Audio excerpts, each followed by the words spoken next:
didn't realize what was happening at first. I was standing with a plate in my hands, still warm from the kitchen, still smiling out of habit, when my wife leaned close and said quietly but clearly, "There's no place for you there." Looked at the table. Her mother sat at the head. Her brothers filled one side. Her cousins had squeezed in chairs from the living room. Seat was taken. I waited, assuming someone would shift. No one did. Then she raised her voice just enough for everyone to hear. "This day is for my mother, not for you to embarrass this family." The room went still. Someone laughed awkwardly. Someone else pretended to adjust their phone. Her mother kept eating. I stood there holding food that was getting cold, feeling like I had walked into the wrong house. I had prepared that meal with her. I had driven 3 hours to be there, taken a day off work. But in that moment, none of it seemed to exist. I nodded once. "I understand," I said, put the plate down on the counter and walked out. No one followed. I packed that night. Not dramatically. No throwing things. No slamming drawers. I folded shirts. I left the framed wedding photo on the dresser. I didn't take the extra blanket. I took my documents, my laptop, 2 changes of clothes. She sat on the bed and watched me. "You're overreacting," she said. Didn't answer. There are moments when explaining yourself feels like asking permission to exist. I didn't want to do that anymore. Drove to a small guest house near my office and paid for a week in advance. The room smelled faintly of detergent and old wood. Creaked. The window faced another building. It was enough. The first 2 days were quiet. I went to work. I came back. Takeout. I slept badly.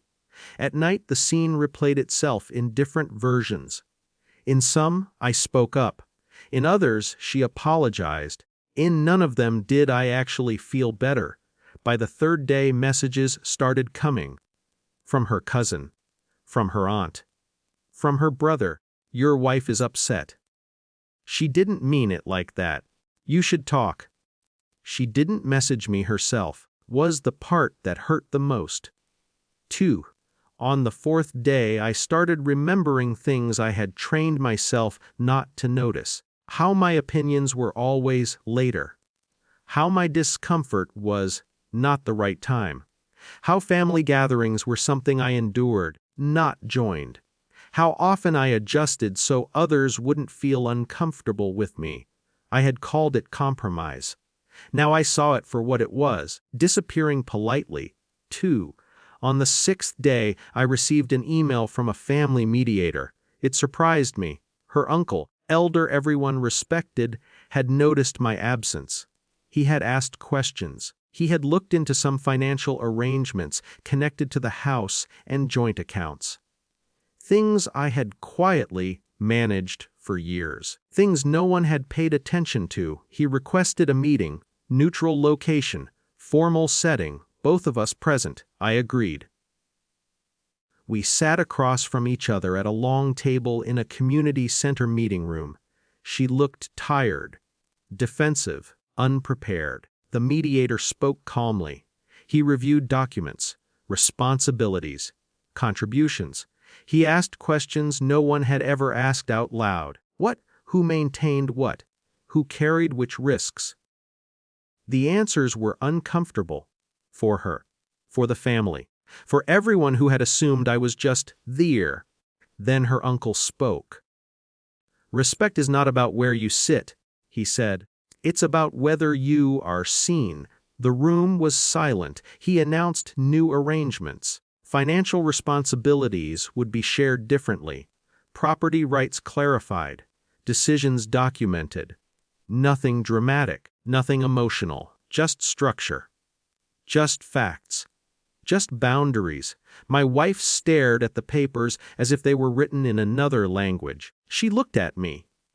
For the first time in years, she looked uncertain.